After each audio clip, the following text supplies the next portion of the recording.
اور انسان اگر صرف عقل سے سوچے تو وہ مسئلہ قابو میں نہیں آتا۔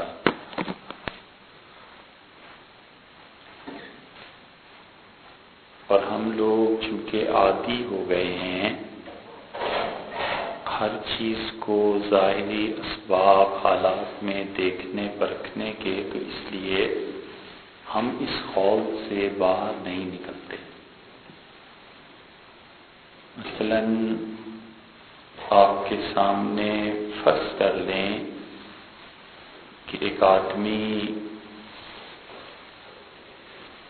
لکڑی کو اپنے ہاتھ سے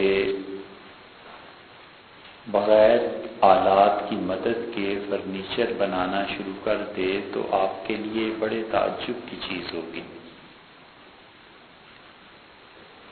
ایک آدمی اشارہ کرے اینٹوں کو اور اینٹیں ایک ایک کر کے لگتی جائیں، اور وہ اشارہ کرے مسالے کو اور مسالہ بن جائے اور دیوار تعمیر ہو جائے، تو یہ چیز چونکہ ہم لوگوں کی عادات میں نہیں ہے، اس لیے یہ بات عجیب لگتی ہے۔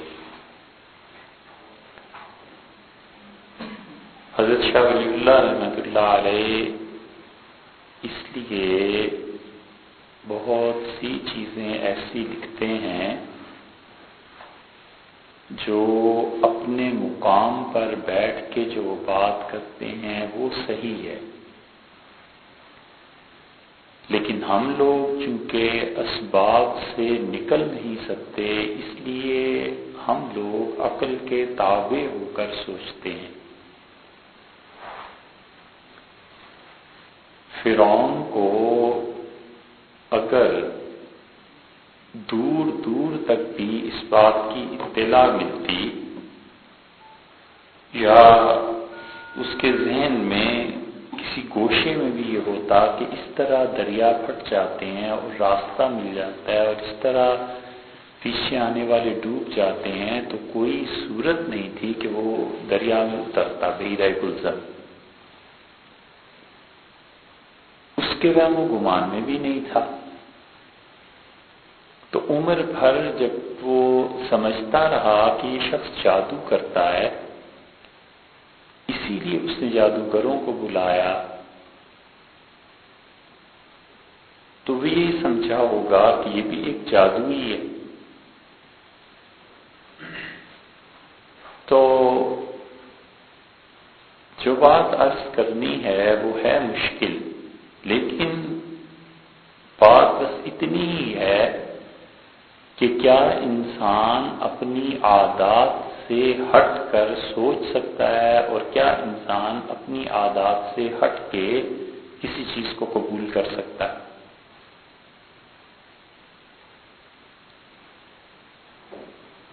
نیوٹن نے سیب کو دیکھا اور اس نے سوچا یہ کیوں گرا ہے، تو ظاہر ہے کہ لاکھوں کروڑوں آدمیوں نے دیکھا ہوگا، اور ممکن ہے لاکھوں کے ذہن میں یہ سوال بھی پیدا ہوا ہو، لیکن اس نے عام انسانوں سے ہٹ کے سوچنا شروع کیا تو وہ ایک چیز تک پہنچا کہ یہ چیز ایسے ہے۔ اسی طرح جب سب لوگ ایک ہی طرح کے سوچنے والے ہوں تو پھر ترقی نہیں ہوتی۔ سوچ کا اختلاف ترقی پیدا کرتا ہے،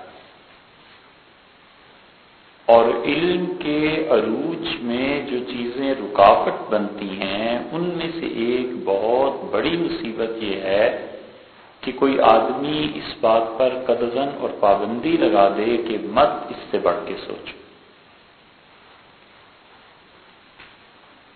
اس لیے تعلیم کے مراحل سے ظاہر ہے آپ بھی گزرے، ہم بھی گزرے، سبھی گزرتے ہیں، تو آپ نے دیکھا ہوگا ایسے اساتذہ کو بھی جو تعلیم میں خوش ہوتے ہیں کہ آپ سوال پوچھیں، اور بچہ بعض اوقات ایسا سوال پوچھتا ہے جس کا جواب خود ٹیچر کے پاس نہیں ہوتا، اور ٹیچر اس کو کہتا ہے کہ میں اس سوال کو جو تم کر رہے ہو کل آپ کے جواب دے دوں گا، یا وہ کہتا ہے بیٹے ابھی ٹھہرو اور وقت آئے گا میں اس کو جواب دوں گا، تو وہ گھر جا کر پھر خود پڑھتا ہے، کہیں سے سرچ کر کے لاتا ہے۔ اب تو آسان ہو گیا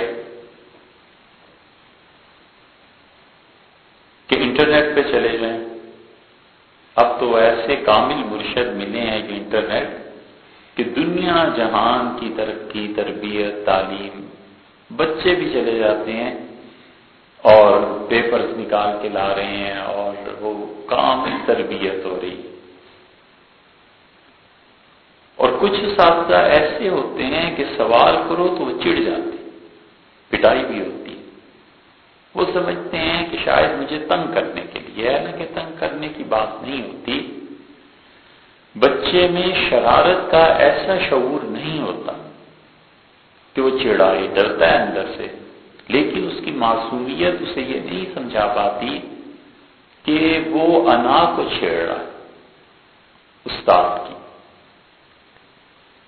تو ترقی ہمیشہ کہیں ہوتی ہے جہاں سوچ کا اختلاف اس کو برداشت کرنے کی صلاحیت ہو۔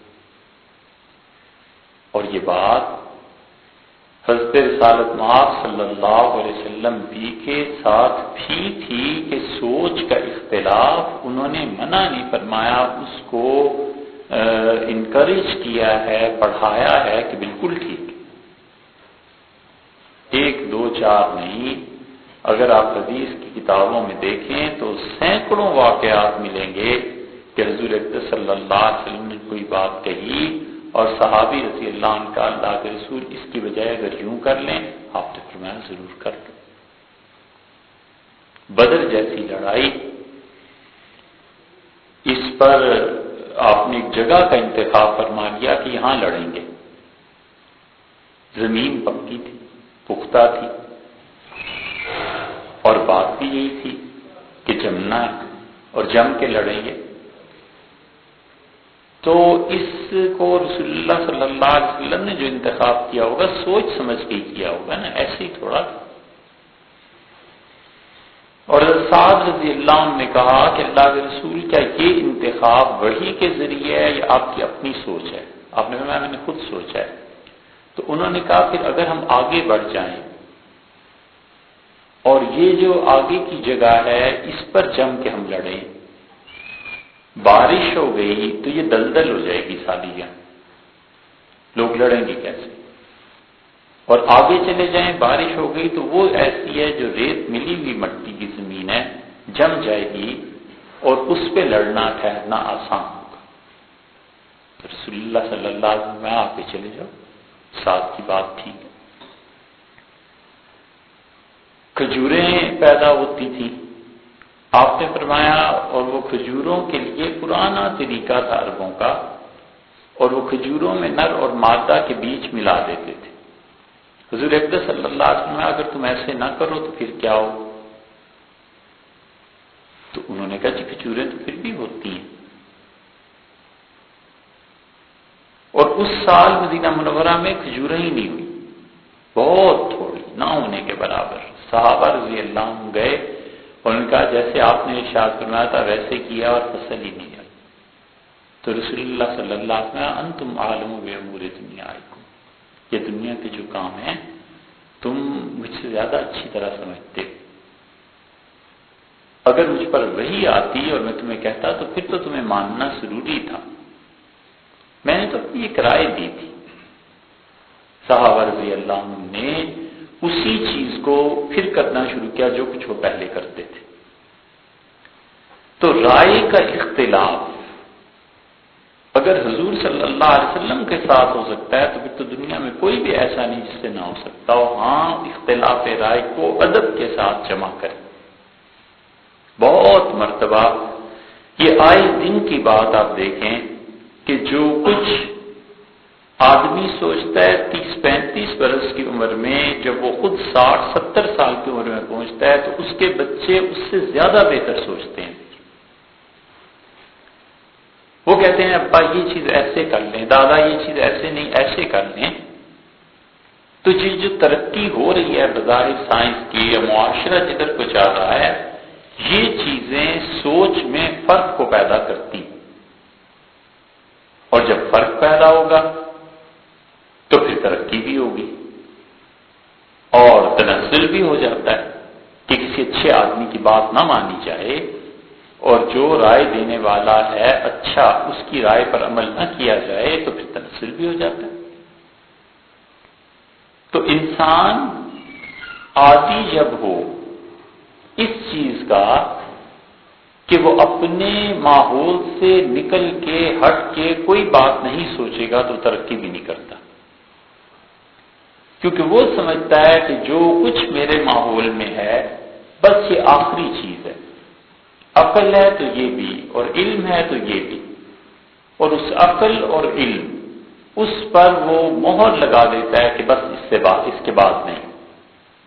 اس لیے جو لوگ دین ہو یا دنیا یہ تعلیم دیتے ہیں کہ بس جیسے ہم سوچتے ہیں تم بھی ویسے ہی سوچو، اور اس سے آگے نہ بڑھو اور اس کی مخالفت نہ کرو، تو حقیقت میں انسانی دماغ کی ترقی پر پابندی لگانے کی بات کرتے۔ مخالفت ایک الگ بات ہے اور اختلاف رائے ایک الگ بات ہے، دونوں میں فرق کرنا چاہیے، اور جتنا آدمی بڑا ہو جاتا ہے اتنا ہی تحمل ہوتا ہے۔ اب دنیا میں دیکھ لیں، چھوٹا بچہ ہے اور اس بچے کو اگر کوئی دوسرا بچہ، کوئی بڑا، کوئی اس کو ذرا سی بات کر دے تو یہ غصے بھی ہو جاتا ہے، ناراض ہوتا ہے، اور یہی بات اگر 30، 40، 50 سال کے بندے سے کی جائے تو اسے کچھ سمجھتا ہی نہیں، اس لیے کہ وقت کے ساتھ ساتھ ترقی ہو گئی، اور بچہ جس ماہویت سے اور جتنے انٹرسٹ سے اپنے کھلونوں، اپنی چیزوں کے ساتھ مصروف ہوتا ہے، کوئی بڑے سے بڑا فلسفی اور بڑے سے بڑا سائنٹسٹ بھی اپنی چیزوں سے ایسی محبت نہیں رکھتا جیسے وہ بچہ اپنے کھلونوں سے کرتا، اور اس سے وہ کھلونا چھین لیں تو وہ اس کے لیے زندگی موت کا مسئلہ بن جاتا ہے، اور یہی 30 سال بعد اسے دکھاؤ، اب تو ویڈیو آتی ہے نا، ویڈیو میں اگر آپ اسے دکھا دیں کہ یہ چیز تھی بیٹے جس پہ آپ 30 سال پہلے اتنا رو رہے تھے، تو وہ ہنسے گا کہ اچھا اس چیز کے لیے بھی رویا جاتا ہے۔ یہی چیز ہوتی ہے، اور آدمی کی ساری زندگی انہی کھلونوں کے ساتھ گزر جاتی ہے، پھر بڑا ہو جاتا ہے، پھر اور کھلونے ہو جاتے ہیں، پھر اور کھلونے ہو جاتے ہیں، اور جب تک انسان اللہ کے علاوہ ہر چیز کی نفی نہیں کر دیتا تب تک حقائق تک نہیں پہنچتا۔ اس لیے بہت سی چیزیں ہیں جو شاہ صاحب رحمۃ اللہ علیہ بھی لکھتے ہیں اور لوگ بھی، مگر وہ جس مقام پر بیٹھ کر بات کرتے ہیں، ہم کہیں کہ یہ بات غلط ہے نہیں کہہ سکتے۔ ہم اس کی 2 مثالیں آپ کے سامنے رکھتے ہیں، دیکھیں آج یہ موضوع پورا ہوتا بھی ہے یا نہیں۔ ایک مثال آپ کو یہ دیں کہ اب اگر غور فرمائیں تو اس دنیا میں بات آپ تک پہنچنے کے لیے میڈیم کیا ہے؟ ایک آدمی بولتا ہے اور دوسرے کے کان سنتے ہیں، درمیان میں کیا چیز ہے جو اس آواز کو پہنچا رہی ہے؟ یقیناً ہوا۔ ہوا کو اللہ نے ذریعہ بنایا ہے آواز کے سفر کرنے کا، اور یہی چیز اگر اوپر چلے جائیں، خلا میں چلے جائیں، تو ایک آدمی بولتا رہے گا، دوسرا سنے گا ہی نہیں، اس لیے کہ دونوں کے درمیان میڈیم موجود نہیں۔ یہ انسان کے محدود ہونے کی بہت بڑی مثال ہے، اور آپ اندازہ کیجئے کہ اس سائنس کو جو 400 سال سے مسلسل لگے ہوئے ہیں اور جتنا کام کر رہے ہیں اور نت نئی ایجادات اور بجلی اور یہ اور وہ، یہ کوئی چھوٹی سی چیز نہیں. کوئی آج سے 500-700 سال پہلے کا آدمی زندہ ہو جائے تو وہ یہ سمجھے گا کہ شاید وہ پہنچ گیا ہے جادو کی دنیا. اس کو تو تصور ہی نہیں ہو سکتا کہ دنیا کبھی ایسے بھی ہو سکتی. ہالینڈ کا جو نیشنل گارڈن ہے، لائڈن یونیورسٹی میں ہم گئے کچھ چیزیں دیکھنے کے لیے، تو اس کے نیشنل گارڈن میں گئے.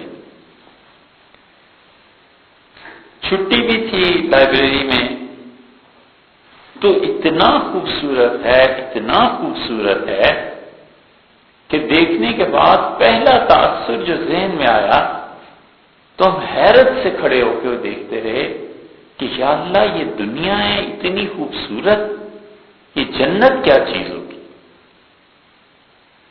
اتنی خوبصورتی سے انہوں نے پھول سجائے ہوئے ہیں کہ آدمی میں اگر ذوق ہو تو گم ہو جاتا ہے، میں بھی حیرت ہو جاتا ہے کہ یہ چیز کیا ہے، یہ کیا ہے. ایک سادہ سی مثال،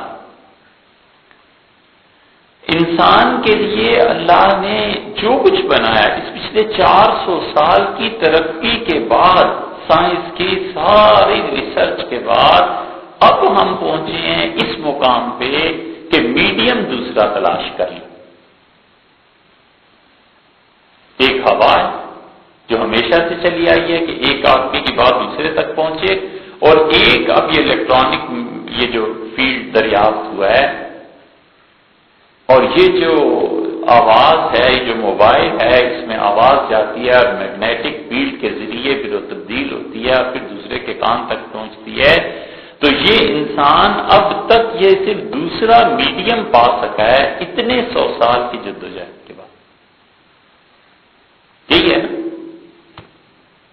کہ ہم یہاں سے بولتے ہیں اور آواز دوسرے کو موبائل پہ سنائی دیتی ہے. اب تو یہ بچوں کا کھیل ہو گیا، لیکن اس سائنس کو کوئی پڑھے اور جنہوں نے اس پہ کام کیا ہے ان کی ریسرچ کو دیکھے تو پتہ چلتا ہے کہ انسانی دماغ اور کاوشوں کی عظمت کیا ہے.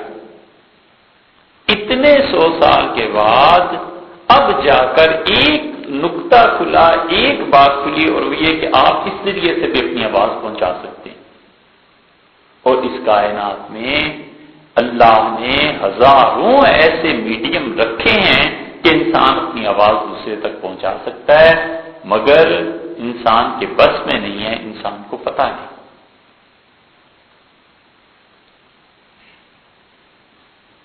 مسلمانوں کو چاہیے کہ ایک بات پر تحقیق کریں، لیکن اول تو مسلمان پڑھیں کیوں؟ سوال ہی پیدا نہیں ہوتا. مسلمان بچے اور پڑھ جائیں، اور فرض کر لو کوئی پڑھ بھی جائے تو وہ اس پہ کیوں سوچے کہ قرآن کو اس طرح بھی دیکھنا چاہیے. وہ تو اسے بہت سے مل جائیں گے جو کہیں گے یہ کفر کی باتیں نہ کرو. اب تک لوگوں نے اس بات کی تحقیق نہیں کی کہ خدا کی وحی قطعی اور حتمی ہے. اللہ نے جو کچھ کہہ دیا یہ یقیناً بات سچی ہے، اس میں کوئی شبہ نہیں کہ چونٹی بولی اور حضرت سلیمان علیہ السلام نے سنا. یہ کون سا میڈیم تھا درمیان؟ وہ ہمارے پاس نہیں. چونٹی کی آواز کو کیسے انسان سمجھے، کیسے ریکارڈ؟ ایک صورت تو یہ ہے کہ مان لیں وہ معجزہ تھا سلیمان علیہ السلام کا، بات ختم. اور ایک چیز یہ بھی ہے کہ کوئی ریسرچ کرے اور آخر پہ لکھ دے کہ ہم اس تک نہیں پہنچ سکے، یہ میری ساری زندگی کی کاوش اور کوشش ہے، میں نے چونٹی کی آواز پر محنت کی ہے اور میں نے پتہ چلا کیا کہ چونٹی کی آواز کیسے سنی جا سکتی ہے، کیسے سمجھی جا سکتی ہے، انسان کے کان تک کیسے پہنچتی ہے، وہ میڈیم ہی نہیں پتا. حالانکہ یقیناً ہے ہمارے اور چونٹی کے درمیان کیا رابطہ ہوتا ہے، کیسے ہو سکتا ہے؟ یقیناً ہے انسان کی نیت کا. یہ تو قرآن کریم سے ہے. ویسے ہی عرض کرتے ہیں کہ انسان کی نیت کا اتنا اثر پڑتا ہے کہ ابن عربی رحمۃ اللہ نے ایک جگہ لکھا ہے کہ میں نے جنگل میں ایک جگہ بہت سے ہرن دیکھے. اور میں نے پکی نیت کر لی کہ میں انہیں کچھ نہیں کہوں گا اور صرف ان میں ملنا ہے، جا کے ان پہ ہاتھ پھیرنا ہے، تو میں ان کے قریب گیا اور قریب گیا، حتیٰ کہ ہڈنوں کا جو غول تھا اس میں داخل ہو گیا اور میں انہیں چھوتا رہا اور وہ آ کے میرے گھوڑے سے ٹکراتے رہے۔ تو میرے دوست پیچھے تھے، جب وہ آئے تو انہوں نے ہرنوں کا رخ کیا اور سب بھاگ گئے۔ تو کہنے لگے یہ کیا بات ہے کہ تم تو ہم نے دیکھا کھڑے تھے، کوئی نہیں بھاگا اور ہم سے بھاگ گئے۔ تو میں نے کہا تمہاری نیت کیا تھی؟ ان کا نیت یہی تھی کہ ان کے بچے پکڑ لیں گے، گھر لے جائیں گے۔ میں نے کہا یہ اس نیت کا فرق ہے۔ اب اسی میڈیم میں بات سوچیں کہ پہلی مثال دے رہا ہوں کہ ہم لوگوں نے ابھی کہاں پہنچے ہیں، انسان ہاتھی ہے، اور اب تک لوگ یہی کہتے رہے، ہم نے بھی بچپن میں سنا، آپ نے بھی سنا ہوگا کہ ہاتھی اپنے کان ہلاتا ہے تاکہ ہوا حاصل کرے، اپنے جسم کو ٹھنڈا رکھے۔ اب آپ ہاتھی پہ تحقیقات دیکھیں اور ریسرچ دیکھیں تو کچھ آدمیوں نے اپنی زندگی اس پہ وقف کر دی کہ ہاتھی کان کیوں ہلاتا ہے۔ اور یہ کوئی نئی بات نہیں ہے، مسلمانوں میں جب عروج تھا اور مسلمانوں کے جو اچھے دن تھے، بغداد میں آپ کو کتنے وقف نامے کتابوں میں مل جائیں گے جو آہستہ آہستہ تحقیق کے ساتھ چیزیں چھپ رہی ہیں کہ کسی نے یہ لکھ دیا کہ میری کل جائیداد چڑیا پہ خرچ کی جائے۔ جو لوگ بھی چڑیا پہ کتابیں لکھ رہے ہیں، چڑیا کو کچھ کر رہے ہیں، ساری کتابیں اس پہ ساری کتابیں لکھنے والوں کو اس سے پیسے دیے جائیں۔ بغداد کی تاریخ میں آپ کو ملے گا کہ ایک آدمی ایسا تھا جس کو بغداد میں یہ کہتے تھے کہ اس انسان کے پاس اتنا مال ہے کہ چاہے تو بغداد کو خرید لے۔ اور اس نے کیا کیا؟ اس نے کہا جتنی میری جائیداد ہے بس اس بات پر خرچ کر دی جائے کہ گدھوں میں کیا بیماریاں پیدا ہوتی ہیں اور اس کا علاج کیا ہے۔ ٹرسٹ بن گیا، کروڑوں روپے آ گئے، لوگ آتے تھے، ساری ساری زندگی اس میں کھپا دیتے تھے۔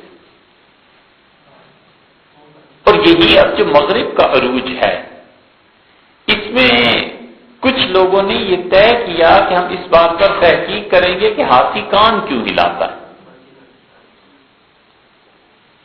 اب ہاتھی کو دو تین چیزوں میں انہوں نے بہت سی چیزیں لکھی ہیں۔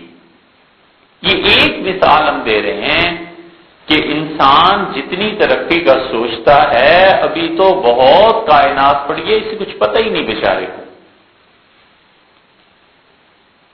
تحقیق کی تو معلوم ہوا کہ ہاتھی کو قحط کا پتہ چل جاتا ہے۔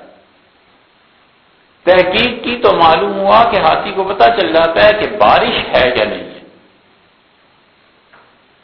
تحقیق کی تو پتہ چل جاتا ہے ہاتھی کو کہ کوئی ہتھنی اسے کہاں بلا رہی ہے اور کس جگہ پر پائی جاتی ہے۔ اور اس نے تحقیق کر کے لکھا کہ ہاتھی جب کان ہلاتا ہے تو ہر مرتبہ ایک ہی طرح کے کان نہیں ہلاتا، کبھی کسی طرح ہلاتا ہے، کبھی کسی طرح ہلاتا ہے، اور اس کے ذریعے جو ویوز بنتی ہیں، جو لہریں بنتی ہیں، وہ اتنے 100 میل تک دوسرے ہاتھی پر جا کر اثر کرتی ہیں۔ وہ ادھر میسج بھیجتا ہے کہ یہاں پر بارش نہیں ہو رہی، وہ ادھر میسج بھیجتا ہے کہ یہاں پر قحط سالی ہے، وہ کہتا ہے اچھا بارش ہو گئی ہے آج، تم سب ادھر چلے آؤ۔ اور اس سے پورا لکھا کہ کتنے کتنے 100 میل یہ ہاتھی سفر کر کے پہنچتے ہیں، اور ان کے درمیان جو کمیونیکیشن ہے وہ ہاتھیوں کے کان ہلانے سے ہے۔ یعنی جس طرح انسان کو اللہ نے زبان دی ہے، اللہ تعالیٰ نے اسے یہ میڈیم دے دیا۔ اب انسان اس کو نہیں سوچ سکتا، لیکن تحقیق جب کرتا ہے، حتیٰ کہ اس نے اپنی جان دے دی۔ ایک جوان تھا، وہ اسی پہ تحقیق کر رہا تھا افریقہ کے جنگلوں میں، اور اس نے اس تحقیق کو ایک جگہ چھوڑا، اگلوں نے وہاں سے شروع کر دی، اور اسے کسی ہاتھی کے ساتھ جو بھی ہوا، خیر ہاتھی کے پاؤں میں آ گیا، ختم ہو گیا۔ لیکن انسان جس ماحول میں رہتا ہے اس کے خلاف سوچتا نہیں ہے۔ حضرت شاہ ولی اللہ رحمۃ اللہ اس بات کو فرما رہے ہیں، وہ ایسی عجیب و غریب چیزیں بتاتے ہیں جو عام طور پہ انسان نہیں سوچتا اور ہوتے وہ حقائق ہیں۔ ایک مثال آپ کے سامنے یہ رکھی کہ جو چیز ہماری عقل میں نہیں آتی اس کا مطلب یہ نہیں ہے کہ وہ چیز ہو بھی نہیں سکتی۔ دوسری مثال آپ اس کی دیکھیں، یہ اہرام مصر ہیں، انہیں بنایا گیا اور مصر کی حکومت نے کئی لاکھ ڈالر اس پہ رکھے ہیں، کئی کروڑ روپیہ بنتا ہے کہ کوئی اس کا کھوج لگائے کہ اہرام بنائے کیسے گئے۔ لوگ لکھ رہے ہیں، جاتے ہیں، اب تک کوئی آدمی اس کا کھوج نہیں لگا سکا۔ اور اب تو کھوج لگانے کے لیے ویسٹرن ہے نا، وہ کھوج لگانا چاہتے ہیں۔ کسی زمانے میں مسلمان بھی اس کا کھوج لگانا چاہتے تھے۔ مامون الرشید میں وہ تھا معتزلی، لیکن اس کے دماغ پر عقلیات کا جو غلبہ تھا اور پڑھا ہوا تھا بڑے لوگوں سے، امام محمد رحمت اللہ علیہ سے، امام مالک رحمت اللہ علیہ سے، تو اس کے ساتھ بات کرنا کوئی آسان تھوڑا ہی۔ کچھ لوگ گزرے دجلہ کے پل سے اور وہاں انہوں نے دیکھا کہ ایک آدمی بیٹھا ہے اور کتابوں کو دھو رہا ہے اور روشنائی ساری جا رہی ہے۔ تو تعلیم کا اتنا ذوق تھا کہ ایک ایک فکرہ نقل کرتے تھے۔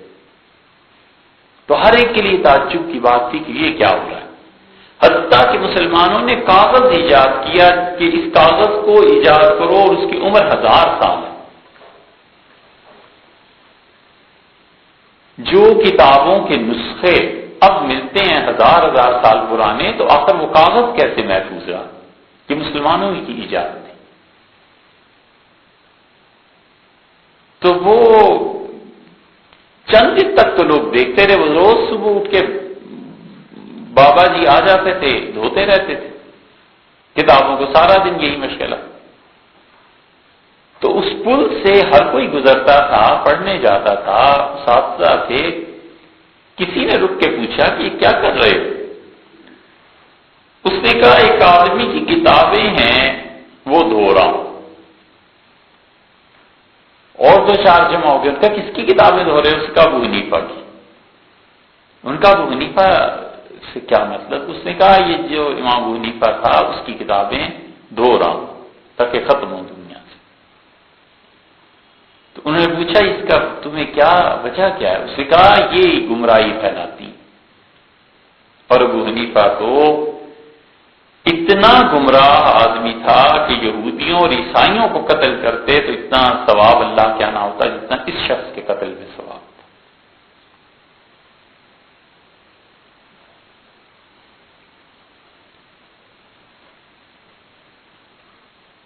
بات مامون تک پہنچ گئی کہ بغداد میں یہ بھی تماشا ہو رہا ہے۔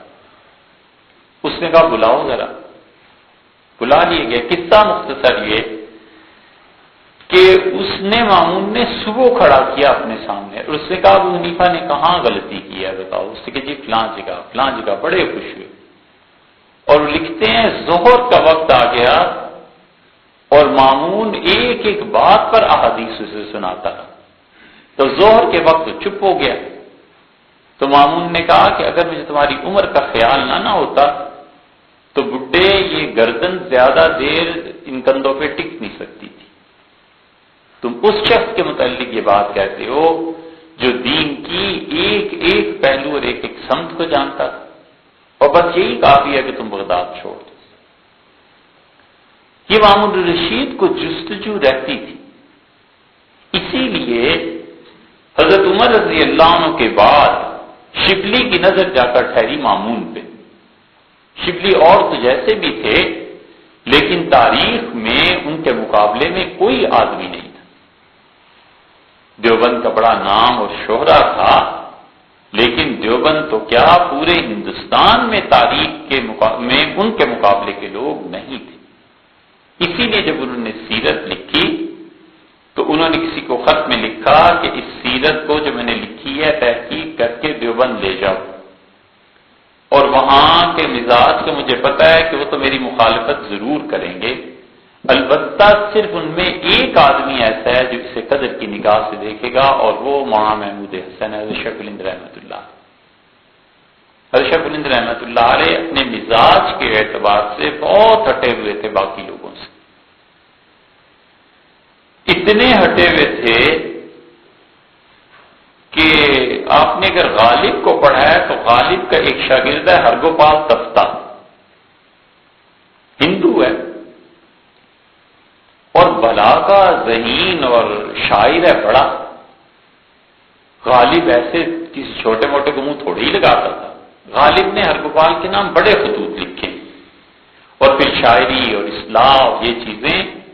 وہ آئے دیوبند، ہندو تھے، کسی ہندو کی شادی میں آئے تو شیخ الہند رحمۃ اللہ کو پتا چلا کہ ہرگوپال آیا ہوا ہے، تو حضرت خود اس شادی میں تشریف لے گئے اس سے ملنے، اور وہ جتنے وقت بھی رہا جو مجلسیں جمی ہیں، اور شیخ الہند رحمۃ اللہ علیہ نے اردو کے اور فارسی کے جو اشعار اسے سنانے شروع کیے، اور وہ ایک شعر پڑھتا تو حضرت دو پڑھنے کو تیار تھے۔ وہ حیران رہ گیا اور کہنے لگا کہ میرا خیال ہے اس شخص کو صرف اردو کے ہی 50,000 شعر یاد، اور پھر کہنے لگا کہ میں نے زندگی میں اتنے بڑے ذخیرے کا آدمی نہیں دیکھا، اس کا حافظہ ایسا ہوتا تو شیخ الہند رحمۃ اللہ نے فرمایا بھائی اب تو بوڑھا ہو گیا، اب کہاں حافظہ رہا، اب تو جوانی کی بات تھی۔ تو اس نے کہا جوانی میں اب کیا چیز ہوں گے جو بڑھاپا ہی ہے۔ یہ بات حضرت مدنی رحمۃ اللہ علیہ نے لکھی ہے، جو اس موقع پہ خود موجود تھے۔ حضرت نے حضرت شیخ الہند رحمۃ اللہ کے حالات پہ ایک رسالہ ایک چھوٹا سا لکھا تھا سلہٹ میں، 80 برس ہو گئے، اب وہ حضرت کی تحریر ملتی ہی نہیں گئی۔ بہت میں نے تلاش کی کہ کہیں مل جائے جامعہ مدنیہ، اور یہ جتنا حضرت مدنی رحمۃ اللہ کا حلقہ ہے ان سے میں نے پوچھا، کسی کو پتہ ہی نہیں تھا کہ حضرت مدنی رحمۃ اللہ لکھی بھی ہے یا نہیں لکھی۔ اس میں حضرت نے لکھا تو شبلی نے کہا کہ وہ آدمی ایسا ہے جو اس تحقیق کی قدر کرے گا۔ تو شبلی نے مامون کو رکھا ہیروز کی فہرست میں سیدنا عمر رضی اللہ عنہ کے بعد، کہ اگر کوئی مسلمانوں میں اتنا بڑا شخص پیدا ہوا تھا پھر تو یہ مامون الرشید تھا، لیکن تھا معتزلی عقل کا غلبہ تھا۔ اس نے کہا احرام مصر بناؤ، یہی سے توڑو۔ کئی سال لگ گئے احرام مصر کو توڑنے میں، اور جو سونا نکلا ہے اس نے حساب کرایا کہ اگر احرام مصر توڑے جائیں تو کتنا پیسہ لگے گا، اور جتنا سونا نکلے گا اگر ہر ایک میں سے بھی نکلا تو کتنا نکلے گا۔ تو لوگوں نے کہا جناب اگر یہ احرام توڑے جائیں گے تو جتنا سونا نکلے گا اس سے 10 گنا تو آپ کو صرف توڑنے کے لیے سامان چاہیے اور لوگ چاہیے، اتنے افراد چاہیے۔ وہ کہتا کھوج لگاؤ یہ بنے کیسے، کوئی کھوج نہیں لگ سکتا۔ مصر کی حکومت نے اب بھی انعام رکھا ہے، اور انہوں نے کہا کہ کوئی اس کا کھوج لگائے۔ وجہ اس کی یہ ہے کہ دنیا میں سائنس کی اب اس 2010 تک جتنی ترقی ہوئی ہے، ابھی تک دنیا ایسی کرین نہیں بنا سکی جو کرین اس پتھر کو اٹھا سکے۔ وزن ہی اتنا چھوٹے سے چھوٹا جو پتھر ہے، اتنی بڑی کرین دنیا میں نہیں بنی کہ اس پتھر کو اٹھا سکے۔ تو وہ کہتے ہیں یہ اس طرح، اور مسالہ کوئی نہیں، پتھر پہ پتھر رکھتے چلے گئے ہیں حتیٰ کہ چوٹی پر پہنچ گئے ہیں اور وہ پورا بن گیا ہے۔ یہ مثال ہے اس بات کی۔ یہ دوسری مثال ہم پیش کر رہے ہیں کہ دنیا میں کئی چیزیں ایسی ہیں جس کو عقل انسانی نہیں حل کر سکتی، اس لیے کہ اس زمانے میں یہ چیزیں تھیں، زمانہ مٹ گیا، ختم ہو گیا، عالم دوسرا ہو گیا۔ جب عالم دوسرا ہو گیا تو اس کا حکم بھی دوسرا ہو گیا۔ اسی لیے اللہ نے قرآن میں چیلنج کیا، اور اللہ نے فرمایا ہے کہ جو آج آپ کی مخالفت کر رہے ہیں ما بلغوا معشار، یہ دنیا میں 10ویں حصے تک بھی ابھی نہیں پہنچے ان قوموں کے جن قوموں کو ہم نے تباہ کر دیا تھا انبیاء علیہ السلام کی مخالفت میں۔ کیونکہ جب دنیا بدلتی ہے، احوال اور حالات بدلتے ہیں تو چیزیں بدل جاتی ہیں۔ اب یہ ہیں شاہ صاحب رحمۃ اللہ نے جو کچھ لکھا ہے اس کے متعلق یہی باتیں۔ شاہ ولی اللہ رحمۃ اللہ علیہ نے خود اپنے متعلق لکھا ہے کہ میں جب اپنی والدہ کے پیٹ میں تھا پیدائش سے پہلے، اس وقت بھی میں اللہ کو یاد کرتا تھا اور انہیں شعور تھا خدا ہے، اس کی یاد ہے۔ اب یہ چیز ایسی ہے جو انسان اسے پڑھتا ہے کہ شاہ صاحب نے لکھا ہے تو لوگ کہتے ہیں یہ کیسے ممکن ہے؟ یہ ایسے ہی ممکن ہے جیسے میڈیم ممکن ہے کہ چونٹی کی آواز کوئی سنے، اور یہ ایسے ہی ممکن ہے جیسے احرام مصر کہ ہماری عقل ان چیزوں کا پہنچ نہیں لگا سکتی۔ شاہ ولی اللہ رحمۃ اللہ علیہ اور بہت سی چیزوں کے متعلق لکھتے ہیں ایسی باتیں، اپنے والد کے متعلق بھی لکھتے ہیں کہ ان میں یہ چیز تھی، یہ چیز تھی۔ ابن عربی رحمۃ اللہ علیہ لکھتے ہیں، ابن عربی نے تو اسپین کے متعلق اتنا کچھ لکھا ہے، اتنا کچھ لکھا ہے کہ حقیقت یہ ہے کہ جب تک کوئی آدمی اسپین جا کر دیکھ نہ آئے اور مسلمانوں کی وہ چیزیں نہ دیکھ آئے جو اب تک محفوظ ہیں، اس کو ان کی عظمت کا اندازہ ہو ہی نہیں سکتا۔ ایک آدمی نے تاج محل نہیں دیکھا تو آپ 1000 مرتبہ بھی نقشہ کھینچ دیں تو اس سے تصور ہی نہیں ہو سکتا کہ تاج محل چیز کیا ہے۔ تاج محل کو بنانے والوں نے ایسا بنایا ہے کہ ستارے گھومتے ہیں، ادھر ہو جاتے ہیں، ادھر ہو جاتے ہیں۔ اس کا ایک مینار ایسا ہے کہ قطب ستارہ ہمیشہ اس کے سامنے ہوتا ہے۔ کیسے بنایا کوئی نہیں جانتا۔ تاج محل کس نے بنایا ہے اس پہ سید سلیمان ندوی رحمۃ اللہ علیہ نے جا کر لکھا، اور سید سلیمان ندوی رحمۃ اللہ علیہ ایسے آدمی تھے کہ علامہ اقبال ان سے پوچھتے تھے۔ کئی خطوط علامہ اقبال مرحوم کے چھپے ہیں جن میں انہوں نے کہا سید صاحب یہ لفظ اردو میں کیسے ہے، یہ لفظ فارسی میں کیسے ہے، آپ اسے کیسے بولتے ہیں؟ اور ایک جگہ لکھا ہے کہ سید صاحب یاجوج و ماجوج پہ تحقیق کیجئے، آپ کی تحقیق کیا ہے؟ اور ایک جگہ لکھا ہے اقبال جیسے آدمی نے کہ اسلام کی پچھلے 500 سال کی تاریخ میں آپ ایسا آدمی نہیں ملتا جس کا اتنا مطالعہ اور اتنا علم ہو۔ 500 سال سے اس امت میں آدمی پیدا نہیں ہوا۔ آپ سب کچھ چھوڑ دیں، میرے پاس لاہور آ جائیں، اور میں آپ، اور تیسرا لکھا ہے انور شاہ صاحب رحمۃ اللہ علیہ کا، ہم 3 آدمی بیٹھ کے اسلام پر لکھیں گے، کام کریں گے تاکہ ہم لوگوں کو بتا سکیں کہ دنیا میں اب جدید اسلام کیسا مطلوب ہے اور فقہا نے اس پہ کیا کیا کام کیا۔ تو سید سلیمان ندوی رحمۃ اللہ علیہ انہوں نے پہلی مرتبہ اس موضوع پر قلم اٹھایا کہ تاج محل کس نے بنایا تھا، اور انہوں نے لاہور کے ایک خاندان کا لکھا کہ یہ لوگ گئے تھے تاج محل بنانے کے لیے، اور انہوں نے اس کی پوری تحقیق لکھی۔ اب یہ چیزیں ایسی ہیں کہ اسپین کو آدمی سمجھ ہی نہیں سکتا جب تک کہ جا کر دیکھ نہ لے کہ مسلمان کرتے آخر کیا ہے۔ اتنی بڑی بڑی چیزیں، اتنے بڑے عجائبات۔ ایک جگہ ہے بجایا اس کا نام ہے، اب تو پتہ نہیں کیا ہوگی، جیسے کرتبہ تھا تو کارڈوبا بن گیا، اور اسی طرح بہت سے نام بدل گئے۔ ابن عربی رحمۃ اللہ نے لکھا ہے کہ میں نے نماز میں جب سلام پھیرا تو مجھ سے ایک آدمی ملا اور مجھ سے کہنے لگا کہ تم اس چیز کے متعلق سوچ رہے تھے، اس کا جواب یہ ہے۔ بڑا حیران ہوا۔ میں نے کہا آپ کون ہیں؟ انہوں نے اپنا نام بتایا، میرا نام موسیٰ ہے، غالباً موسیٰ ہی نام۔ میں نے کہا آپ کہاں سے آئے؟ تو انہوں نے کہا میں کرتبہ سے آیا ہوں، کئی 100 میل کے فاصلے۔ تو میں نے کہا اب کب چلے؟ میں تو ابھی سوچ رہا تھا۔ انہوں نے کہا مغرب کی نماز میں نے تمہارے شیخ ابو مدین رحمۃ اللہ علیہ کے ساتھ پڑھی وہاں۔ تو سلام پھیر کے انہوں نے مجھ سے کہا کہ وہ میرا مرید ہے، اس سوال کا جواب اسے چاہیے تو اسے جواب دے کے آ جاؤ۔ تو میں نے فرض وہاں پڑھے تھے، سنتیں یہاں پڑھی ہیں، اور اب تمہیں میں جواب دے رہا ہوں اور میں چلتا ہوں۔ تو مجھے بڑی حیرت ہوئی۔ میں نے کہا آپ سفر کر لیتے ہیں؟ تو ان کا سفر کہاں کا؟ میں نے کہا یہ تو زمین کا سفر ہے کہ 300 میل کا سفر یا 400 میل کا آپ نے 1 سیکنڈ میں کر لیا، آپ اوپر بھی چلے جاتے ہیں۔ تو کہنے لگے اتنی زیادہ نہیں جا سکتا۔ میں نے کہا کتنا؟ کہنے لگے 300 میل ہوا میں اوپر چلا جاتا ہوں۔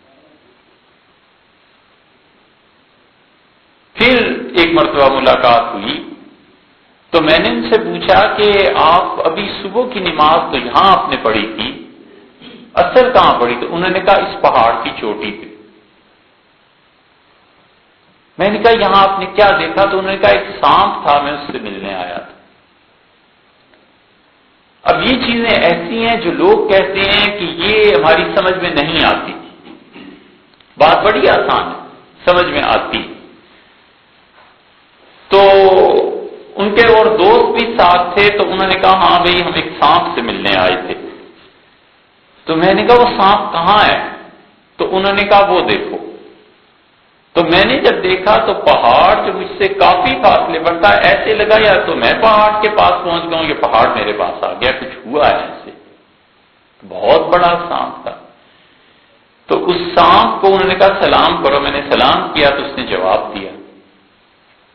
پھر میں نے اس سے پوچھا تمہارا نام؟ اس سے اپنا نام بتایا۔ میں نے کہا کیوں ہو؟ تو اس نے کہا اللہ نے بھیجا ہے اور خدا کی بہت سی مخلوق ہے جس کی حفاظت میرے ذمے۔ تو میں نے ان سے پوچھا کہ کتنے بڑے ہو؟ تو انہوں نے کہا وہ دیکھو۔ تو وہ پورے پہاڑ کے گرد لپٹ کے پھر بھی اس کی دم اس کے سر سے آگے چلی گئی تھی، اتنا بڑا سانپ تھا۔ تو کہتے ہیں میں ذرا سا گھبرا گیا کہ یہ کیا ہو رہا ہے۔ تو اس سے کہا کہ تم کس کے مرید ہو؟ تو میں نے کہا ابو مدین رحمت اللہ علیہ کا۔ تو انہوں نے کہا اچھا۔ میں نے کہا آپ جانتے ہیں ابو مدین کو؟ اس نے کہا اس زمین اور آسمان میں کوئی شخص ایسا نہیں ہے، کوئی جانور ایسا نہیں جس میں اللہ نے روح رکھی اور تمہارے شیخ کو نہ جانتا۔ میں نے کہا وہ کیسے؟ تو اس نے کہا تمہیں پتہ نہیں ہے کہ اس کی دعا کی وجہ سے اللہ تعالیٰ ہزاروں لوگوں کو رزق دیتا ہے اور لاکھوں کو خدا تنگی اور مصیبت سے نکالتا ہے۔ وہ جو دعا امت کے لیے کرتا رہتا ہے، یہ اس کی دعا کی وجہ سے اللہ نے مچھلیوں کو حکم دیا سمندر میں کہ اس شخص کے لیے مجھ سے مانگا کرو۔ یہ اب 300 میل اوپر چلے جاتے تھے، ایسے ہو جاتا تھا، اس طرح کی۔ یہ مسئلہ کرخی رحمت اللہ سے کسی نے پوچھا۔ یہ کرخی بہت بڑے فقیہ تھے، ان پہ ذرا سا معتزلہ کا اثر تھا، مگر تعلق معلّہ میں اور فقہ میں اپنی مثال آپ تھے۔ ان کے ایک مرید کہتے ہیں کہ کوئی مشکل پیش آ گئی تو میں نے کرخی رحمت اللہ کو دیکھا، وہ بیٹھے اللہ سے دعا مانگ رہے تھے، رو رہے تھے، اور وہ بار بار کہہ رہے تھے یا واہ غوثاہ یا اللہ، واہ غوثاہ اللہ، اللہ تیری مدد چاہیے، اللہ تیرے سامنے فریاد ہے۔ تو اتنی مرتبہ انہوں نے پڑھا کہ میں نے گننا شروع کیا تو 10,000 سے زیادہ مرتبہ انہوں نے یہ بات کہی، اور پھر کہا کہ استغیثون ربکم، جب تم اپنے پروردگار کے سامنے فریاد کر رہے تھے تو میں سمجھا کہ اب ان کے دل کو اطمینان ہوا ہے کہ اللہ کا ذکر اتنا کر لیا ہے کہ اب دعا مانگو۔ کرخی رحمت اللہ علیہ سے کسی نے کہا، اور یہ بات نقل کی ہے حافظ ذہبی رحمت اللہ علیہ کے حالات میں۔ ذہبی بہت بڑے ناقد ہیں، بہت تنقید کرتے ہیں، بالکل کس کے انسانوں کو رکھتے ہیں، بشرطے کہ وہ آدمی ان کے مزاج پر پورا اترے، اور جو ان کے مزاج پہ پورا نہ اترے اس کو بھی لکھ دیتے ہیں۔ خیر یہ بھی ایک قصہ ہے۔ تو کرخی رحمت اللہ کے حالات میں انہوں نے لکھا ہے کہ کسی نے ان سے پوچھا کہ آپ پانی پہ چلتے ہیں؟ تو انہوں نے کہا یہ تو بات میرا خیال ہے نہیں ہے، البتہ جب میں دجلہ کو، اس دریا کو عبور کرنے کا سوچتا ہوں تو اللہ تعالیٰ اس کا وہ سرا اس سرے سے ملا دیتے ہیں، تو میں پہلا قدم یہاں رکھ کے دوسرا قدم ادھر رکھتا ہوں تو بس پار ہو جاتا ہے۔ یہ چیزیں ہیں جو ٹائم ٹریولنگ ہے، وقت میں سفر کرنا۔ یہ ممکن ہے یا نہیں، بات تو یہ، اور یہ چیزیں ہیں دنیا پہ سفر کرنا۔ بنیادی بات یہ ہے کہ اگر کبھی اس بات کا کھوج لگ جائے کہ ایک آدمی زمانے میں سفر کر سکتا ہے اور ایک آدمی زمین پر بغیر ان اسباب کے سفر کر سکتا ہے، تو پھر یہ ساری باتیں خود بخود حل ہو جاتی ہیں۔ اور زمانے میں سفر کرنا یہ ممکن ہے۔ لگے ہوئے ہیں سائنٹسٹ، کام کر رہے ہیں، شاید کوئی وقت آئے اور زمانے کا کوئی راز ان پر کھلے کہ ٹائم ہے کیا، اور ممکن ہے وہ بھی سفر کریں۔ لیکن وہ جو آیا ہے نا دجال کے متعلق، کہ حضور اقدس صلی اللہ علیہ وسلم نے فرمایا کہ 40 دن میں وہ پوری زمین گھوم جائے گا، اور رسول اللہ صلی اللہ علیہ وسلم نے صحیح حدیث میں آتا ہے، آپ نے فرمایا کہ اس کے زمانے میں 6 مہینے کا دن اور رات ہو جائے گی، یا اتنی طویل رات ہو جائے گی، یا اتنی طویل دن ہو جائے گا۔ اور صحابہ رضی اللہ عنہ کا اللہ کے رسول نماز کیسے پڑھیں؟ تو آپ نے فرمایا اندازہ کر کے پڑھتے ہیں۔ صاحب فتح القدیر نے اس سے استدلال کیا ہے، اور ان تک جب یہ بات پہنچی کہ دنیا میں ایسے ممالک بھی ہیں جہاں پر 6 مہینے دن اور رات رہتا ہے، تو انہوں نے اس پہ فتویٰ دیا، انہوں نے کہا 6 مہینے میں رات ہے یا دن ہے، بس اندازہ کرو کہ نماز کتنے گھنٹے کے بعد ہو سکتی ہے۔ مثلا ہے تو رات ہی، لیکن عشاء کی نماز ہم 10 گھنٹے بعد پڑھیں گے، سو گئے 10 گھنٹے بعد اٹھے اور عشاء کی نماز پڑھ لی، اب ہے رات ہی، عشاء کے بعد فجر کتنے گھنٹے کے بعد ہونی چاہیے، اس طرح پڑھ لیں گے، ظہر کتنے گھنٹے بعد ہونی چاہیے۔ وہ اسی سے استدلال کرتے ہیں کہ رسول اللہ صلی اللہ علیہ وسلم نے فرمایا وقت ایسا ہو جائے گا اور دجال اتنے دن دنیا میں رہے گا، اور ایک دن اس زمانے میں ہفتہ دن کے برابر ہو جائے گا، اور ایسے اور ایسے۔ اس پہ ہمارے اساتذہ کہتے تھے واللہ عالم، لیکن اساتذہ یہ فرماتے تھے کہ یہ دلیل ہے اس کی کہ دجال وقت میں بھی آ کر کچھ نہ کچھ گڑبڑ کرے گا، تصرف کرے گا۔ ہم نے اساتذہ سے بات سنی تھی، اور وہ چونکہ پڑھے ہوئے تھے ہمارے اساتذہ حضرت انور شاہ صاحب رحمۃ اللہ سے، تو وہ حضرت شاہ صاحب کا حوالہ دیتے تھے، حضرت مدنی رحمۃ اللہ سے پڑھے ہوئے تھے، ان کا بھی حوالہ دیتے تھے، اور ان سب کی سند جا کر گنگوئی رحمۃ اللہ سے مل جاتی ہے۔ تو حضرت بھی فرماتے تھے کہ دجال کے زمانے میں ٹائم کا مسئلہ کچھ ہو جائے گا، اس کا مطلب ہے وہ کچھ چیز کرے گا، اور اس حد تک ہو جائے گی چیز کہ زندگی اور موت یہ بظاہر دجال کے قبضے میں کچھ چیزیں آ جائیں گی۔ اس کا ہلکا سا نمونہ اگر دیکھنا ہو، بالکل معمولی چیز، جیسے ایک تنا بر درخت، بڑے سے بڑا تصور کریں تو اس کا بیج جب پھوٹتا ہے یہ سمجھ لیں شاید بیج پھوٹا ہو، لیکن ایسے ہی خیال آتا ہے، ضروری نہیں آپ اس بات کو مانیں۔ اسرائیل میں انہوں نے مرغی بنانی شروع کی ہے، ایسی مرغی جس سے نہ کوئی سر ہے نہ پاؤں، نہ کوئی آنتے نہ کچھ اور چیز۔ مرغی کے گوشت کو انہوں نے کہا کہ اس میں چیزیں کیا کیا ہیں،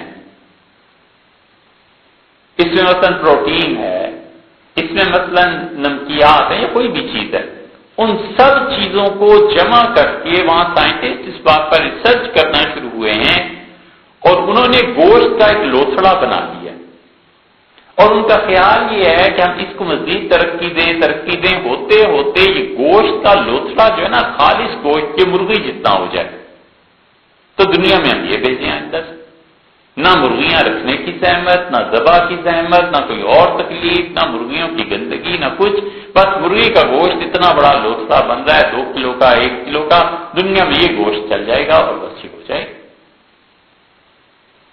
اب وہ اس پہ تحقیق کر رہے ہیں، اور کسی حد تک وہ کامیاب ہو بھی رہے ہیں، کیونکہ دنیا میں جتنے بھی نوبل پرائز جیتنے والے ہیں اس وقت اسرائیل میں غالباً 70 یا 100 سے زیادہ تو وہاں بیٹھے ہیں۔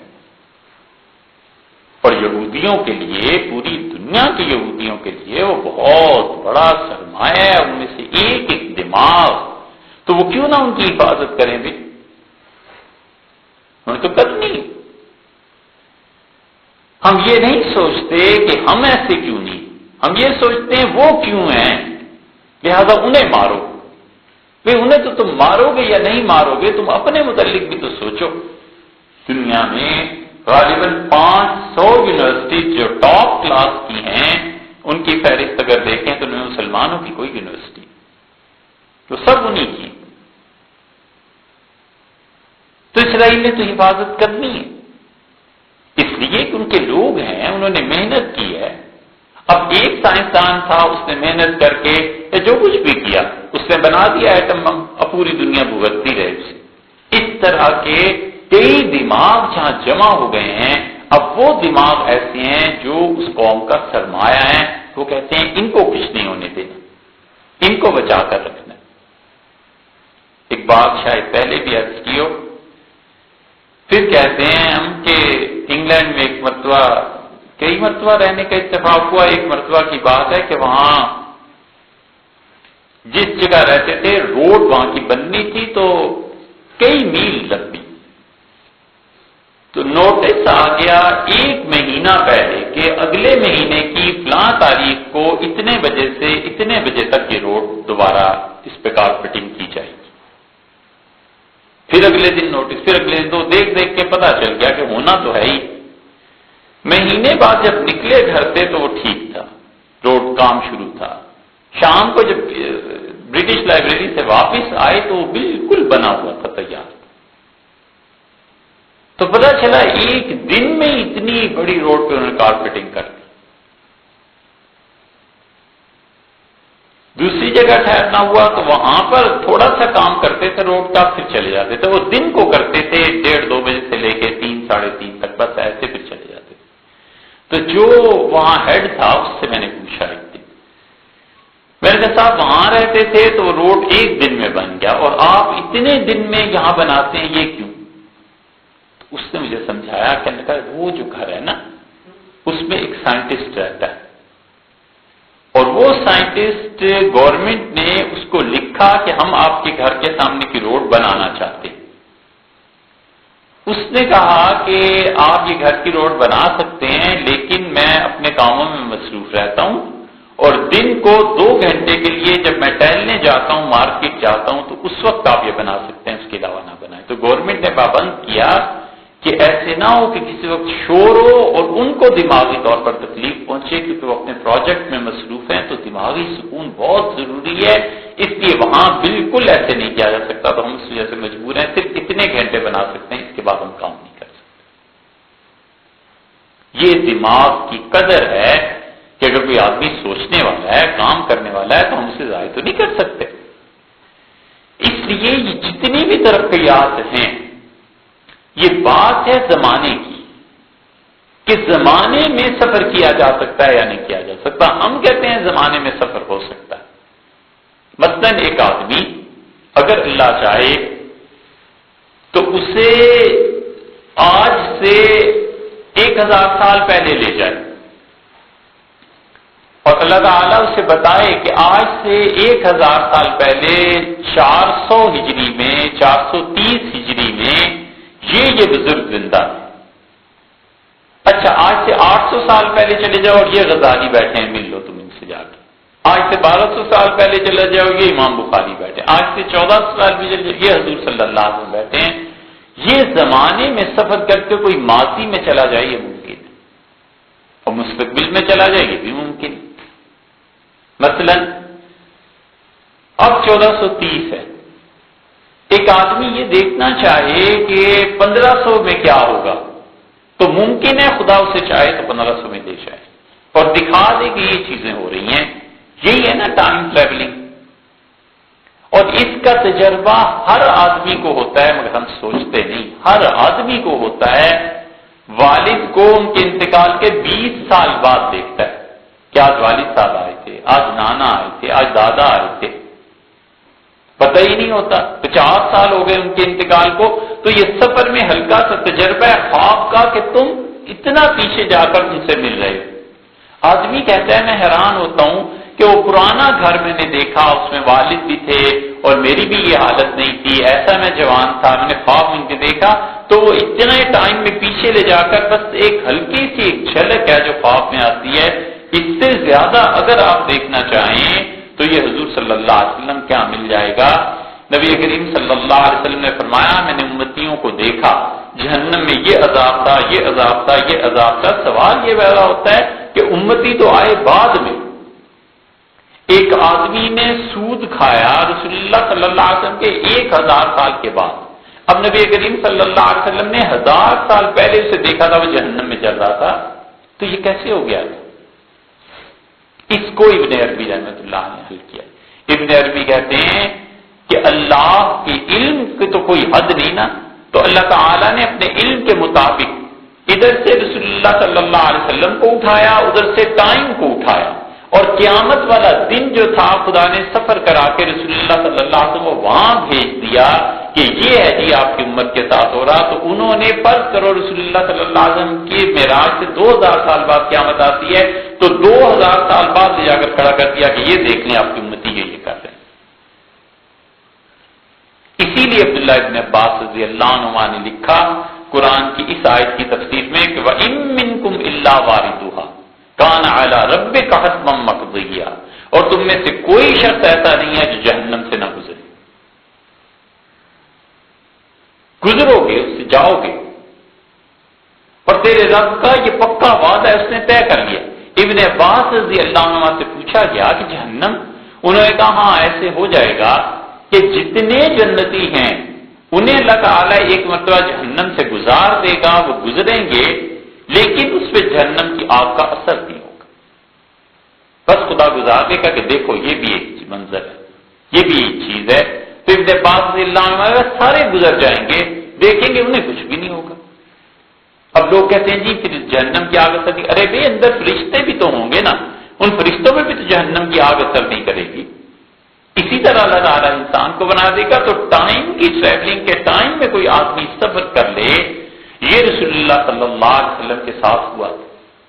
ابن عربی نے بھی لکھا ہے، ابن عربی رحمۃ اللہ علیہ نے لکھا ہے کہ میں نے دیکھا ایک میدان میں اسپین میں کہ اتنا صاف میدان اور اتنا خوبصورت ہے کہ جیسے تیاری کی گئی ہو.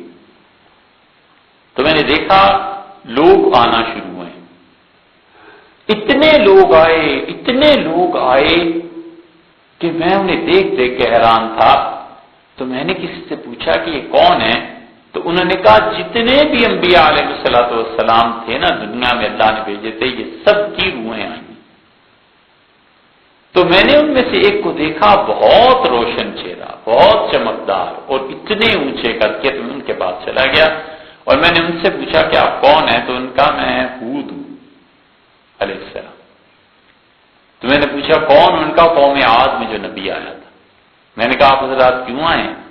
تو انہوں نے کہا وہ جو بزرگ ہیں نا وہ بیمار ہو گئے ہیں، اور وہ ہم سب کو اتنے اچھے لگتے ہیں، اتنے اچھے کہ ہم سب نے کہا چلو جا کر ان کی عیادت کرتے ہیں.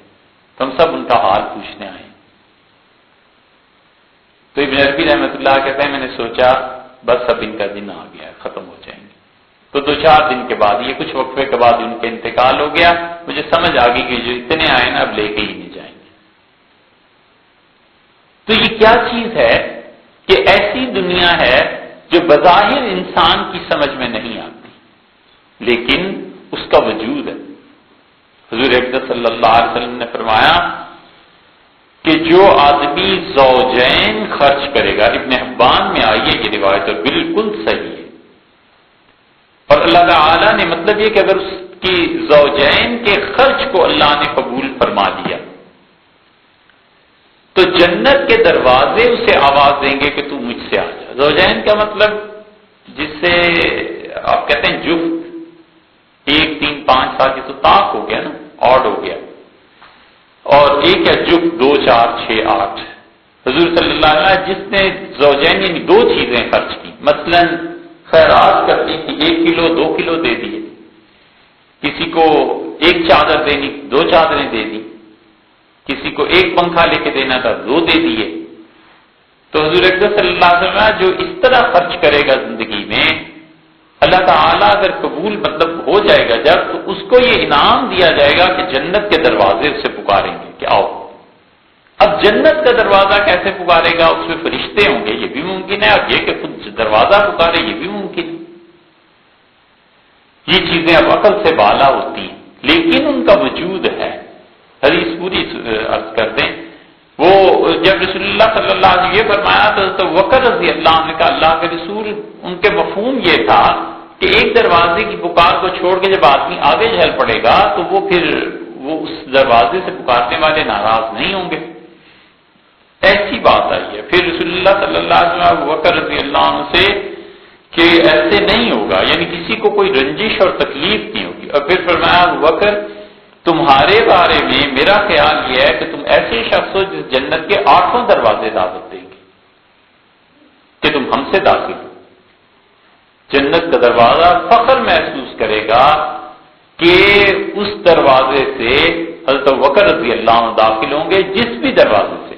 یہ بات حضرت مجدد رحمۃ اللہ نے بھی لکھی ہے۔ میں احادیث کے ساتھ اس لیے ان صوفیہ کی واردات کو ملاتا ہوں کہ جن لوگوں کا خیال یہ ہے نا کہ یہ تصوف ایک بدعت ہے اور ایسے شروع ہو گئی اور یہ ہو گیا اور وہ ہو گیا، انہیں سوچنا چاہیے کہ ان مشاہدات کی تصدیق اگر حدیث سے ہو جائے اور رسول اللہ صلی اللہ علیہ وسلم جو کچھ فرمائیں اس سے تصدیق ہو جائے، باوجود کہ یہ صوفیہ ان احادیث کو نہیں جانتے تھے، وجہ اس کی کہ کتابیں اب چھپ چھپ کے آ رہی ہیں نا۔ یہ ساری کتابیں ان کے زمانے میں تھوڑی تھی، ہندوستان میں تھوڑی تھی، ہندوستان میں تو صحیح بخاری ہی ایک مدت کے بعد آئی۔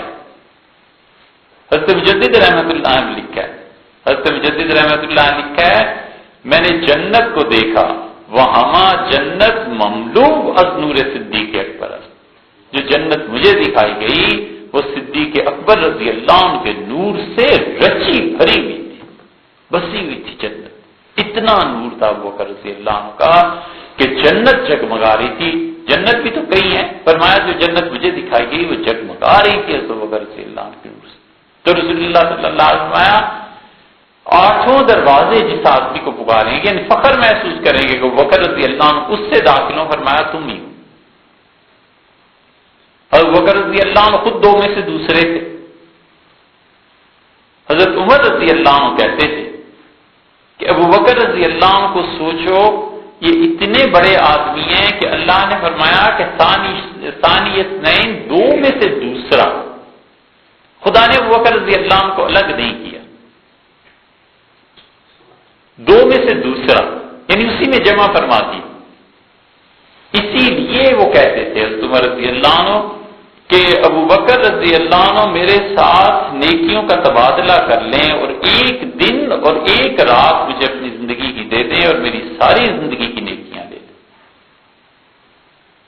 بڑے لوگ جو ہوتے ہیں نا، وہ بعض اوقات اتنی بڑی نیکی کر دیتے ہیں کہ پھر چھوٹے موٹے جتنے بھی ہوتے ہیں نا لوگ، یہ ساری زندگی بھی لگا دیں تو وہ اس فلائٹ تک نہیں پہنچ سکتے۔ وہ تو 1 گھنٹے میں کراچی پہنچ جاتا ہے، 8 گھنٹے میں لندن پہنچ جاتا ہے، اور یہ بیچارہ پیدل چلتا رہے ساری زندگی بھی تو نہیں پہنچ سکتا۔ اس لیے بڑے لوگوں پر تنقید کرتے ہوئے سوچنا چاہیے کہ کہیں ایسی نیکی اس کی ہو تو پھر کیا ہوگا۔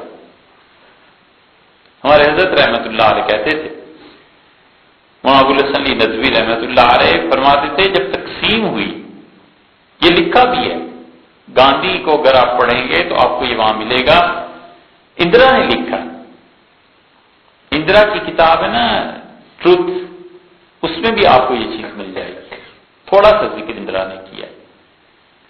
تو اندرا نے لکھا ہے کہ ہم بالکل ینگ لڑکے اور لڑکیاں سارا دن کام کرتے تھے دلی میں کانگریس کی وجہ سے، تو نہرو کی بیٹی تھی، تو ہم سارا دن اس پہ کام کرتے تھے کہ کسی طرح یہ فسادات میں خون نہ بہے، اور جب شام کو آتے تھے ہم گاندھی کے پاس تو گاندھی جی سے ہم کہتے تھے کہ اتنے مسلمان آج فلاں جگہ پہ مارے گئے، اتنا خون بہ گیا، اتنا کچھ ہو گیا، تو گاندھی نے ایک دن سخت میں ڈانٹا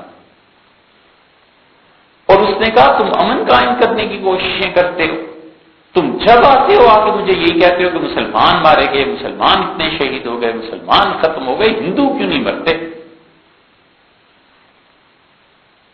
ہندو کیوں نہیں آگ میں جلتے؟ مسلمان ہی کیوں بیچارے مارے جا رہے؟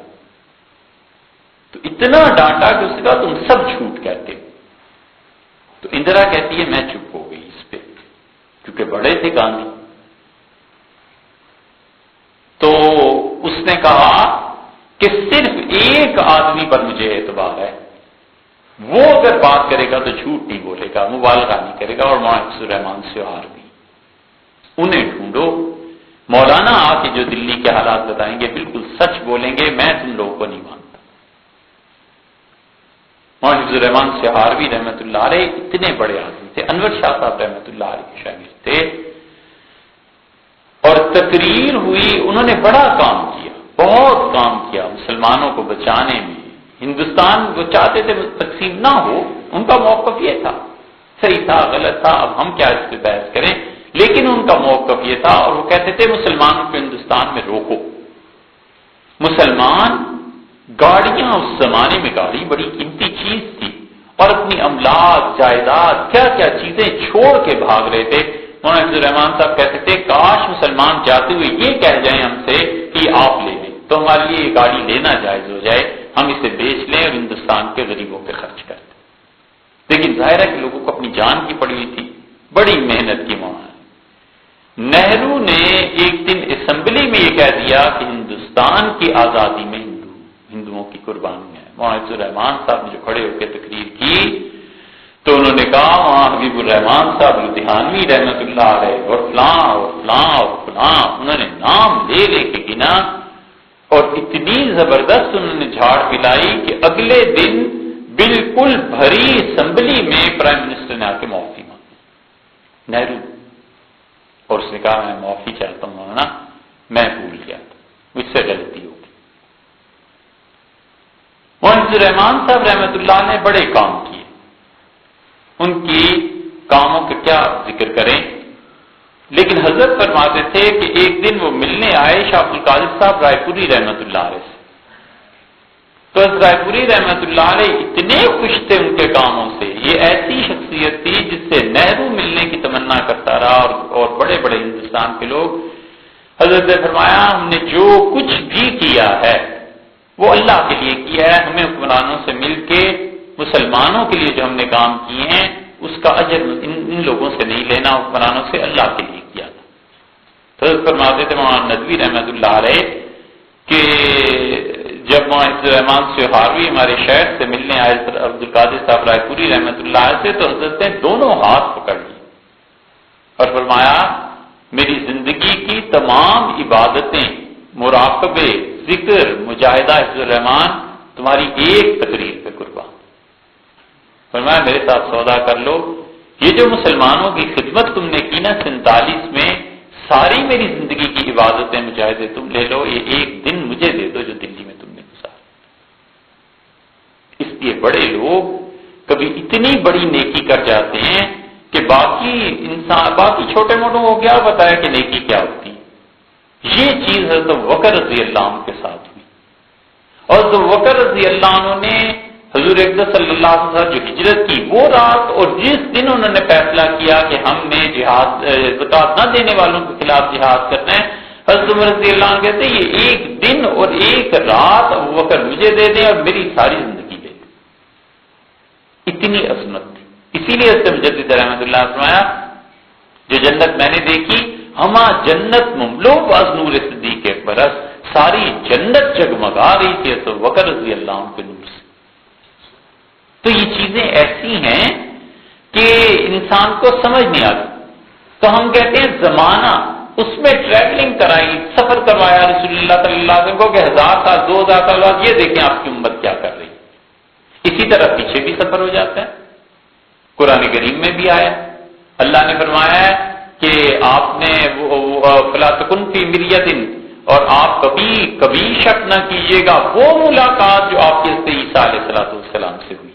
حضرت عیسیٰ علیہ السلام سے معراج میں ملاقات ہوئی تھی، وہ قدیم زمانے کی شخصیت ہیں جب بھی رسول اللہ صلی اللہ علیہ وسلم کی اس طرح ملاقات ہوئی یا یہ کہ واقعی کسی اور طریقے سے ملاقات ہوئی تھی، لیکن زمانے میں یوں سفر ہوتا ہے. یہی چیزیں جو شاہ ولی اللہ رحمۃ اللہ علیہ جس کو آگے چل کے بیان کرتے ہیں، یہ سمجھنی ذرا سی دشوار ہیں، لیکن موضوع یہی تھا کہ اس پر بات کر لیجیے. بس